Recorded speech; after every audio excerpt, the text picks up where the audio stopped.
আসসালামু আলাইকুম। সবাইকে স্বাগত জানাচ্ছি আমার দেশ আজকের বিশ্বে। সঙ্গে আছি আমি মাহবুবুর রহমান ইমন। শুরুতেই সংবাদ শিরোনাম। রোববারের মধ্যে সই হতে পারে যুক্তরাষ্ট্র ইরান শান্তি চুক্তি। শত্রুর আগ্রাসনের চূড়ান্ত জবাব দেওয়ার হুঁশিয়ারি আইআরজিসির। ওয়াশিংটনের বিরুদ্ধে যুদ্ধাপরাধের মামলা করছে তেহরান। ইরান যুদ্ধ নিয়ে ট্রাম্পের পরিকল্পনার ব্যাপারে অন্ধকারে নেতানিয়াহু। ভারত যুক্তরাষ্ট্রের সম্পর্কে ফের টানাপোড়েন। মার্কিন কূটনীতিককে দ্বিতীয়বার তলব করল নয়াদিল্লি। শুনছিলেন সংবাদ শিরোনাম, এবার বিস্তারিত। উপসাগরীয় অঞ্চলে চলমান যুদ্ধ বন্ধে আগামী রোববারের মধ্যেই মার্কিন যুক্তরাষ্ট্র এবং ইরানের মধ্যে একটি সমঝোতা স্মারক সই হতে পারে বলে আশা করা হচ্ছে। সুইজারল্যান্ডের জেনেভায় এই ঐতিহাসিক চুক্তি স্বাক্ষরের সম্ভাব্য ভেন্যু হিসেবে উঠে এসেছে। কটি সমঝোতা স্মারক সই হতে পারে বলে আশা করা হচ্ছে।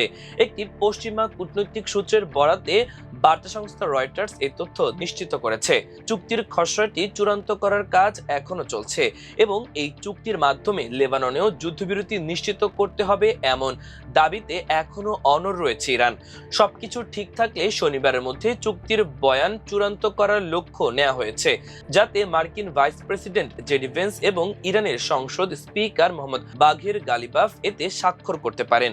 এর আগে বৃহস্পতিবার মার্কিন প্রেসিডেন্ট ডোনাল্ড ট্রাম্প হোয়াইট হাউসে সাংবাদিকদের বলেন, ইরানের সাথে আমরা যুদ্ধের একটি দুর্দান্ত সমাধান করতে পেরেছি। এই সফল আলোচনার প্রেক্ষিতেই তিনি ইরানে নতুন করে মার্কিন বিমান হামলা বাতিলের নির্দেশ দেন। তবে চুক্তির খসড়া শর্তাবলী বিশ্লেষণ করে দেখা যাচ্ছে এতে মূলত তেহরানের দাবিগুলোই বেশি প্রাধান্য পেয়েছে। ট্রাম্পের একমাত্র বড় অর্জন হতে যাচ্ছে হরমুজ প্রণালী পুনরায় উন্মুক্ত করা, যা গত ফেব্রুয়ারিতে মার্কিন হামলার পর ইরান বন্ধ করে দিয়েছে। ইরানের একজন ঊর্ধ্বতন কর্মকর্তা জানিয়েছেন, এই চুক্তির আওতায় ইরানের ওপর থেকে তেল রপ্তানির নিষেধাজ্ঞা প্রত্যাহার করা হবে। ফ্রিজ বা অবরুদ্ধ করে রাখা বিলিয়ন বিলিয়ন ডলারের তহবিল মুক্ত করা হবে এবং লেবানন সহ সব ফ্রন্টে শত্রুতা ও সামরিক অভিযান বন্ধ করা হবে। তবে দীর্ঘদিনের বিতর্কিত পারমাণবিক বিষয়টি আপাতত একপাশে সরিয়ে পরবর্তী আলোচনার জন্য রাখা হচ্ছে। এছাড়া ইরানের মেহের নিউজ এজেন্সির দাবি, মার্কিন যুক্তরাষ্ট্র ও তার মিত্রদের যুদ্ধবিধ্বস্ত ইরানের অর্থনীতি পুনর্গঠনের জন্য অন্তত ৩০০ বিলিয়ন ডলারের একটি পরিকল্পনার পেশ করতে হবে। এই শান্তি চুক্তির আভাসের পর বিশ্ব শেয়ার বাজারে বড় ধরনের উত্থান দেখা গেছে এবং অপরিশোধিত জ্বালানি তেলের দাম প্রায় ২% কমে গেছে। ইরানের Islamic Revolutionary Guard Corps IRGC সতর্ক করে বলেছে, শত্রুর যে কোনো হুমকি, আগ্রাসন বা ভুল হিসাব নিকাশের তাৎক্ষণিক, চূড়ান্ত, বেদনাদায়ক ও অনুশোচনামূলক জবাব দিতে ইরানের সশস্ত্র বাহিনী সম্পূর্ণরূপে প্রস্তুত রয়েছে।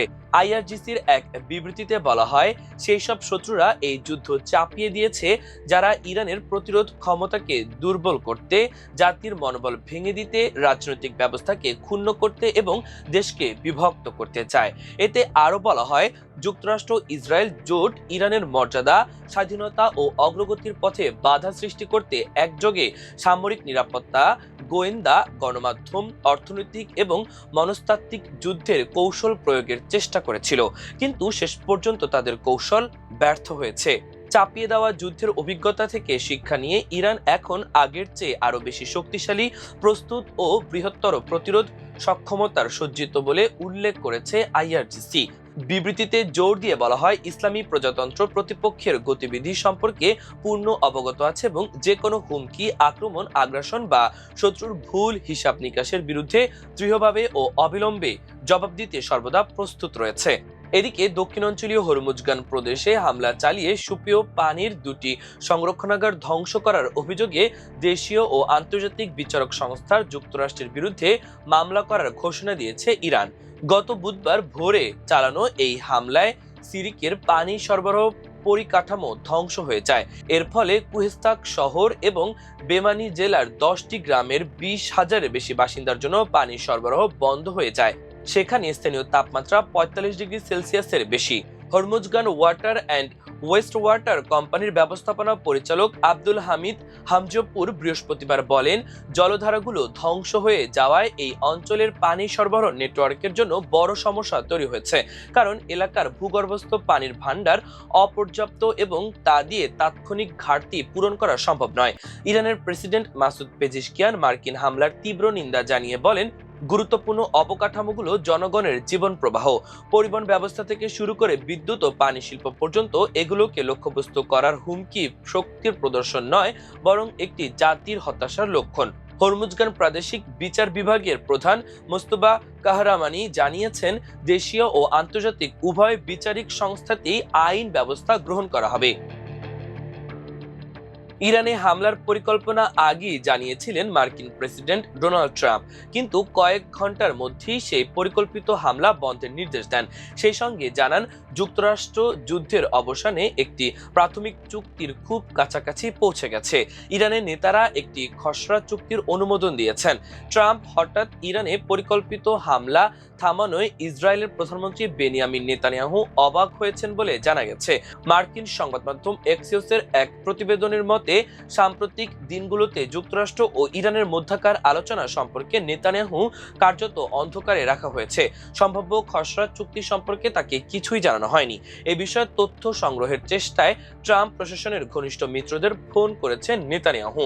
ইরানে একযোগে যুদ্ধ শুরু করা দুই বন্ধুর মধ্যে মতবিরোধের খবরটি এমন এক সময় সামনে এলো যখন যুক্তরাষ্ট্র ও ইসরায়েলের স্বার্থ ভিন্ন পথে এগোচ্ছে।